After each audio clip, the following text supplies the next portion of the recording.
My parents died in a car accident. I was just 5 years old. Their car slid off the road during a storm. It went down into a deep valley. They said my parents died right away, without pain. I am not so sure about that. Every time I close my eyes, I still see the wrecked car. I hear the loud sirens in my head. It is like a bad dream that never ends. There were no close family members who wanted to take me in. Everything happened quickly. Just a few weeks later, I was in an orphanage. It was on the edge of the city. Those years felt long, cold, and empty. I always had enough food and clothes, but what I really wanted was a real hug, a warm look, someone who would call me daughter and truly mean it. When I was 9, everything changed. One spring afternoon, I was putting toys away after playing time. The manager of the orphanage called me outside. There, a well dressed couple was waiting. The woman wore big sunglasses. Her blonde hair was neatly tied up. Her smile was gentle but distant. The man wore a dark blue suit. He had a shiny watch. His eyes looked at me seriously, like he was deciding about a big investment. They were Mr. and Mrs. Ashford. They were billionaires in real estate. The news called them the Cold Steel Empire. They were known for running their company strictly and keeping things secret. No one ever thought they would adopt a child, especially not a simple little girl like me. I moved in with them the next week. The mansion was like a castle. There were maids, a private chef, a driver, and even a study room with tutors every day. My clothes were made just for me. Every holiday, I received gifts from brands I had only seen on TV before. But one thing was strictly not allowed. No one was to say I was adopted. They introduced me as a distant relative. They said I came to live with them because of special reasons. At every party, meeting, or event with news people or rich guests, I was told to stay quiet, to act properly, and never to talk about the orphanage or my past. If anyone asked too many questions, I was to smile and change the subject. Even surrounded by luxury, I felt like I was in a play. Every move, every word, every step had to be carefully planned. I learned to sit correctly, to speak with the right tone, and to choose the right food at fancy dinners. One mistake, and my adoptive mother would give me a cold stare. My adoptive father would stay silent the whole evening, treating me like I was not there. I never dared to call them mom or dad. They never asked me to, and probably never wanted to hear it anyway. My room was like something from a fairy tale. But there was not a single family photo, only art hung on the walls, photos of them with politicians or big business people. Not one picture included me. Sometimes, I would catch my adoptive mother watching me from far away. She had a strange look, not quite cold, not quite warm, as if she was remembering something or thinking if I really belonged in this life. I used to think if I just acted well, studied hard, acted perfectly, maybe one day they would truly see me as their daughter. But deep down, I always knew. Some doors, once closed, never open again. Patrick studied software engineering. I majored in psychology. We met at a mental health seminar at our university. I still remember the moment he walked in. His hair was messy from the rain, his coat was wet. But his smile lit up the room, like the storm outside did not exist. He sat next to me, while we waited for the speaker to start. He turned and asked, "You here for the extra credit too, or do you actually care?" I laughed. It was such a direct, silly question, but it made me feel comfortable. We started talking and never stopped. When the seminar ended, Patrick asked if I wanted to get dinner that night. For the first time, I told a stranger my story about the orphanage, the rich but distant adoptive parents, and the constant feeling of not belonging. Patrick did not flinch. He did not look at me with sadness, but with real interest. "You survived, and you have made it. That is what matters," he said. From that moment, I knew I would fall for him. We were together for 3 years. Patrick always made me feel safe. Not rich, not flashy, but he paid attention to every small thing. He made the perfect cup of coffee, gave me a light blanket when I could not sleep, or just sat quietly beside me when I needed it. He made me feel, for the first time, like I truly belonged to someone, not as a burden, but just as myself. But then, as our relationship became more serious, things started to change. The first time I asked about his family, Patrick did not want to talk about it. He simply said they were very traditional, that they lived very differently from us. I did not think much about it then, because I believed if we loved each other enough, his family would accept me. But slowly I realized Patrick always avoided taking me home. He always avoided gatherings where his parents would be there. During the holidays, while I sat alone in our empty apartment, Patrick went home to his family.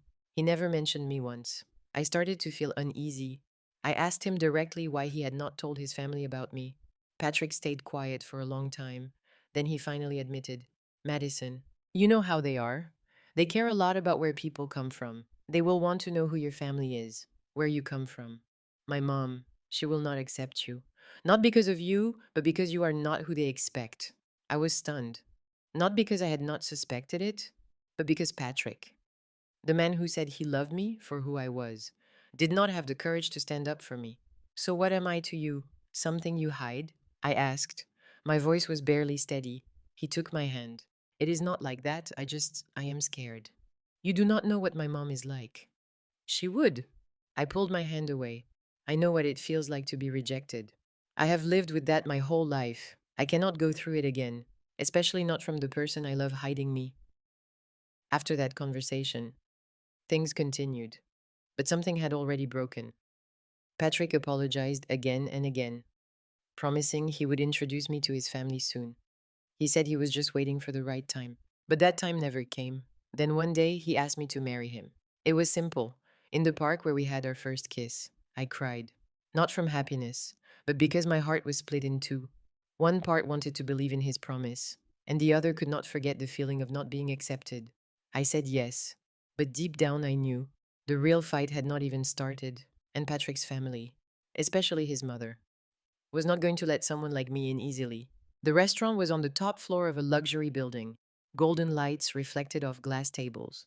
Soft piano music filled the space. It was made for rich people. Patrick squeezed my hand gently as we stepped in. I did not say anything, just nodded slightly, hiding my worry behind a polite smile. His parents were already there. They sat near the window. It had a view of the city skyline.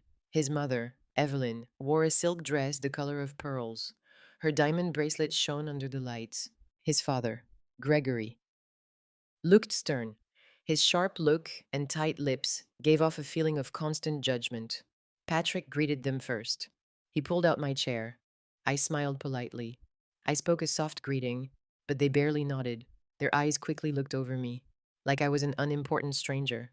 Less than 5 minutes after the waiter poured the wine, Evelyn spoke. So, Madison, what do you do? I am working at a counseling center, I replied calmly. We help teenagers dealing with sadness and bad past experiences. She raised an eyebrow. Oh, a career in listening and giving advice sounds interesting. I knew exactly what she meant by interesting. It was not a compliment.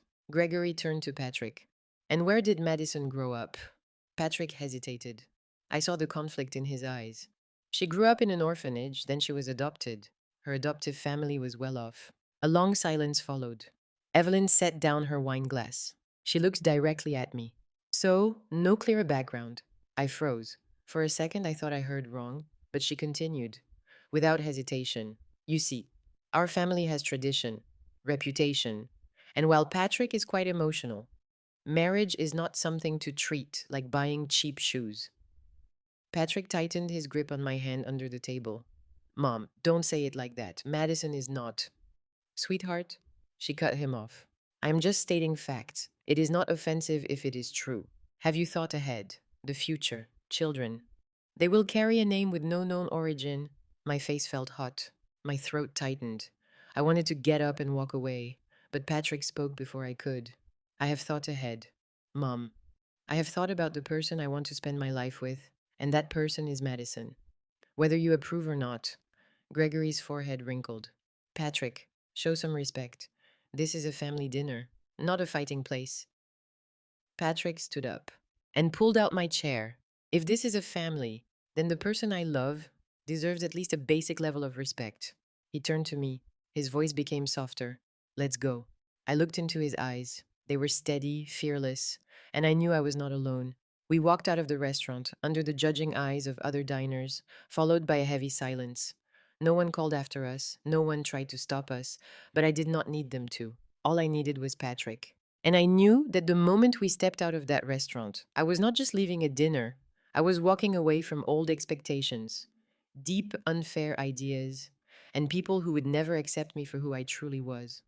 We made our marriage official on a crisp fall morning. No party, no fancy dress, just a small government office, two signatures, and a quiet promise between me and Patrick. We will build our family on love, not approval. When Patrick told his parents about the wedding, their reaction was colder than winter air. His mother raised an eyebrow, looked him directly in the eye, and asked, "Do you really think marrying that girl, her, won't bring shame to the whole family?" His father did not say much. He just took out his wallet, placed a blank check on the table, and said, "If you let us handle the wedding completely, this is yours. If not..." Patrick tore up the check right in front of them. A few weeks later, we received an invitation to his parents' 35th wedding anniversary party. Patrick wanted to go. He said he could not keep avoiding them forever. That maybe, if they saw we were still together, still happy, they would eventually accept me. I did not believe it, but I agreed. For him. I wore a simple but elegant dress. My hair was in a soft bun. I had light makeup. Patrick held my hand as we entered their mansion. The party was buzzing with hundreds of guests in fancy clothes. Laughter echoed through the garden. We felt like ghosts, stepping into a world that was not meant for us. No one greeted us. No one looked me in the eye. Handshakes for Patrick were polite. Looks toward me were cold like ice. A woman in her middle years, probably one of Patrick's aunts, looked me up and down, then turned to her husband and whispered, loud enough to hear, "I wonder which maid wandered in here." Patrick heard it. So did I. He gripped my hand tighter and led me around, looking for a place to sit. But every table was somehow by chance full. No room for us. Then his mother appeared behind us. She still wore a polite smile as she said, "Oh, Patrick, you two really should have arrived earlier. It is a shame all the tables are full now. But there are some folding chairs in the kitchen. If you do not mind." I said nothing, but my chest felt tight. Patrick squeezed my hand so hard I could feel him trembling. "We do not need folding chairs," he said. His voice was low, "and we do not need to stay here either." Then he turned to me. "Let's go, Madison." We turned and left. The whole garden seemed to pause for a moment. Then the fake laughter and empty talk started again, like we had never been there. On the way home, I stared out the window. Night had fallen. The light from passing cars made scattered light across my face. Patrick still held my hand, this time truly trembling, not from fear, but from anger. "I am sorry," he said softly. "They do not deserve you, Madison. But I cannot choose the family I was born into. I can only choose the person I want to spend my life with." I did not reply, but deep down I knew I had chosen the right person. As for his family, they had removed themselves from our story, and in some way there would be a price for that. Patrick slammed the door behind him as we entered the apartment. I was still sitting on the couch, still in the same cream-colored dress I had worn to the party. Not too fancy, but not plain either. It had once made me feel beautiful enough to stand beside him, but tonight every look went right through me, as if I were invisible. "Tonight was awful," Patrick said sharply. I looked up, hoping he would follow with something softer, but he just took off his coat, threw it onto a chair, and walked straight into the kitchen. I stood up and followed. "You mean because of the way they treated me?" He turned back, staring at me like I had just said the most ridiculous thing. "Madison, you made it worse. All they needed was a little politeness from you. You were silent the whole night, stone-faced, not even polite greetings. Couldn't you just behave normally for one evening?" I froze. They treated me like I did not exist. I tried to smile. I tried to make conversation. But you saw, they did not even bother to respond. "Your mom turned away when I wished her good health." Patrick shook his head, saying no. "That is no excuse for making me look bad in front of them." I swallowed hard. "You are embarrassed because of me, Yasa." He was silent for a moment, then slowly nodded. "They are my family. Madison, you made things more uncomfortable for me. I just wanted one peaceful dinner, and I just wanted to be respected. I cannot say sorry to people who keep insulting me. They have never said one kind word about me. Then maybe you should learn to deal with it. They raised me. They are the people I love. You need to show them you are worthy, not act like the whole world is against you." I let out a dry laugh. "So, if one day our daughter is treated like this, would you tell her to deal with it?" To That question hung in the air. Patrick did not answer.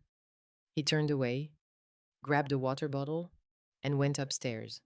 The bedroom door closed, without even a good night. The days that followed passed in heavy silence. Patrick went into his own world, spending most of his time in the home office, eating alone, or going out without telling me where. I tried to keep things peaceful. I cooked meals, cleaned the house, even left little handwritten notes with sweet messages, hoping to soften him, but he never responded. Not a single message, not a look. Sometimes I walked past the office and saw him with his headphones on, his eyes fixed on the screen, like I did not even exist in the same house. One night, I heard laughter downstairs. He was on the phone with his mom. His voice was happy, telling her about a new project. I stood in the dark at the top of the stairs, listening to that voice, the one that once made me feel loved. Now it chilled my heart. I had loved Patrick with all of me. I believed love was strong enough to handle judgment, unfair ideas, and being looked at closely. But maybe I was wrong. Maybe he did love me. But he loved his family's comfort more. He loved the idea of peace more than standing up for me. I sat alone in the living room. The soft light shone on our wedding photo on the wall. I was smiling in that photo. So was he. But looking at it now, that smile felt like a stranger's. I did not know how much longer I could keep going.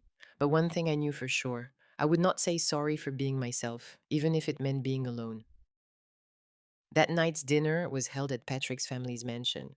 It was so big it felt like a luxury hotel. The smell of expensive food was in the air. Crystal chandeliers sparkled, as if trying to distract from the tension covering the room. Patrick and I walked in. His hand rested lightly on my back, but gave no warmth. His mother, Paula, sat at the head of the long table. Her eyes looked over me, like she had seen a stain on her silk dress. Not a greeting, not a smile, just a cold silence. I tried to smile, nodding to each of the family members, but their eyes ignored me, as if I was not even there. One of Patrick's aunts leaned in and whispered something to her husband, and they both laughed quietly.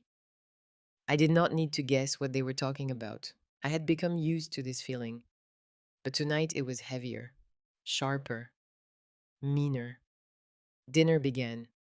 Everyone chatted and laughed. I sat quietly, taking tiny bites, as if being silent would make me disappear. Midway through the meal, when someone asked Patrick about his plans for the future, Paula suddenly put her knife and fork down. They made a sharp sound. Future, she said. Her eyes were fixed on me. I do not know what future he expects when my son ties himself to an orphan with no background. The table became silent. I felt the blood leave my face. Patrick froze. His lips were pressed tightly together, but he said nothing, not one word. I just do not get it, Paula continued. Her voice was calm but cutting. There are so many decent girls out there, pretty, educated, from good families, and he chooses some poor, plain girl no one has ever heard of. It is shameful. I stood up. My lips were trembling. You do not have to like me, I understand, but please do not speak about me like that, in front of everyone. She laughed with scorn. Oh, so you have pride, an orphan daring to speak to me. If you had any self-respect, you would have known from the start you do not belong here. Still, Patrick said nothing. I turned to him, hoping to see courage in his eyes, but all I saw was fear. Patrick, I whispered. He avoided my gaze, then pulled out his wallet, placed a wad of cash in my hand, and whispered, just go home. Don't make a scene here. Every part of my body froze. Not because of his mother's insults. I had dealt with many of those in my life, but because the man I loved, the man I trusted, chose to stay silent, to agree with them. As if I really deserved to be treated this way. I placed the cash back on the table, speaking slowly, clearly. I do not need money. I need my husband to see that I am a person with dignity. No one said a word. I turned around and walked out of that mansion. It was fancy, but colder than any winter night. I did not cry on the way home. The tears had stopped long ago, leaving only emptiness and the dull pain of a wound that never healed. When I opened the door to our apartment, everything was the same. The old sofa, the wedding photo on the wall, and the signs of a marriage I once believed would last forever. I video called my adoptive parents that night. They were in Switzerland, attending the yearly investment meeting. But the moment Evelyn saw my pale face on the screen, she quickly stood up from her chair. What happened, Madison? She asked, her voice shaking with anger. I told them everything, every detail, the dinner, Patrick's family's looks, Paula shaming me in front of everyone. And the moment Patrick gave me money, like I was some stranger needing a ride home, I did not scream. I did not cry. I just told it all. Calm, cold, when I finished. There was a shocking silence on the other end of the line. My father, Gregory Hawthorne, turned to my mother. We are flying home, immediately. 3 days later, they arrived in New York. I met them at a small cafe by the Hudson River. Evelyn hugged me for a long time. My father simply placed a hand on my shoulder. But his eyes said more than words ever could. I will not let this go. Do they know you are the adopted daughter of the Hawthorns? My mom asked. I shook my head. I never told them. I wanted them to accept me for who I am, not for the name or wealth behind me. My father narrowed his eyes. They chose not to accept you. Now it is time they find out who they just rejected. That evening was Patrick's grandfather's 70th birthday party. It was held at one of the most luxurious restaurants in Manhattan. I was invited. It was a last minute kind gesture from Patrick's side. At first, I planned not to go, but my parents did not agree. They invited you? Good, we will go, my mother said. Patrick had no idea who I was bringing. As we walked in, the talking started to quiet down. I walked between my adoptive parents. Both were dressed elegantly, but not overly fancy. My father's face was like ice, and my mother wore a gentle, proud smile. The moment Paula saw me, she froze. Her eyes changed from surprise to annoyance very quickly. Oh, Madison, you came too, she said, trying to keep her voice neutral. Yes, and these are my parents, Evelyn and Gregory Hawthorne. That line landed like a small bomb in the quiet room. Someone dropped a wine glass. Paula became stiff. Marley, Patrick's sister, looked wide-eyed. Patrick stammered. His lips were pale. Hawthorne. You mean, which Hawthorne? My father stepped forward and placed a folder on the table in front of Patrick. Gregory Hawthorne, Avalon Real Estate Group. And I just met with our lawyer this morning. Patrick stared at the papers. His hands were trembling. This is divorce papers, my father said firmly. Madison has nothing left to hold on to in this marriage, and I will not allow my daughter to be treated like trash by people who judge others only by family name and money. Paula's mouth dropped open, but no words came out. A mother might not like her daughter-in-law, Evelyn said calmly, but no one has the right to call my daughter a poor orphan. Because if she were truly poor, tonight, you just rejected the one gift you could never afford, her loyalty and her kindness. No one said a word. Patrick sank into his chair. His eyes looked glazed over, and I stood there, under the bright restaurant lights, feeling neither ashamed nor hurt, just free, completely free, like I had finally removed the invisible chains I had worn for far too long. News of the unforgettable birthday party spread faster than I expected. Within 48 hours, photos and videos of my father giving Patrick the divorce papers started appearing on websites about money, where the Hawthorne name always got attention. No one had thought that the girl with no known background was the adopted daughter of one of the most powerful real estate families on the East Coast. By the next week, the value of Gregory Miller's company, Patrick's father, started to fall sharply. Major partners canceled meetings. Important investors suddenly pulled out their money. They said they were rechecking if the company was clear and followed good rules. In truth, no one needed a detailed explanation. The business world does not like those who treat the wrong people badly. Patrick's family went into chaos. On the outside, they were polite. Inside, they were broken. The smiling photos they put online could not hide the truth that was coming out. They lost contracts. 2 business properties were sold in a hurry, and Gregory Miller was being checked for lying about taxes related to a recent deal. And me, I said nothing. I did not need to do anything more. The first messages I received from Patrick's family were angry. You planned this from the start, didn't you? You ruined the family just to get back at us. Don't think money makes you high class. I did not respond. A few days later, the tone changed. Madison, if you could talk to your father, please ask him to stop. They did not know who you were. Please have mercy on our family. Patrick cried all night. He has not eaten.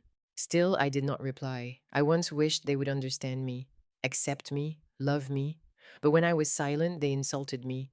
When I stood up, they begged. There was no real love, only fear, when their advantage was threatened. Patrick signed the divorce papers on a Monday afternoon. No meeting, no note. I received the confirmation from my father's law office. It was clean, quick, just like the moment he took out his wallet and gave me cash, asking me to leave early. There is no end more painful than silence. 3 days after everything was finished, my parents took me to the airport. It was a 6 week trip through 4 countries, not to show off, but to give me time to think. We started in Sweden. Snow fell softly on the old streets. Each morning, my mother made tea for me. My father listened as I talked about the small things in my marriage that had once hurt me. I did not cry. The pain left me with the first glass of red wine in Stockholm. We went on to Greece. We visited white temples on hills above the sea. One night, I walked alone on the beach, letting the ocean winds remove the sounds of cruel laughter from that dinner long ago. At the end of the trip, in a quiet town in southern France, my mother held my hand. She said, "Madison, you do not have to prove anything. You deserve love, kindness, and everything they tried to tell you did not have the right to ask for." I hugged her tightly. The wind blew through my hair, carrying away all the old heaviness inside me.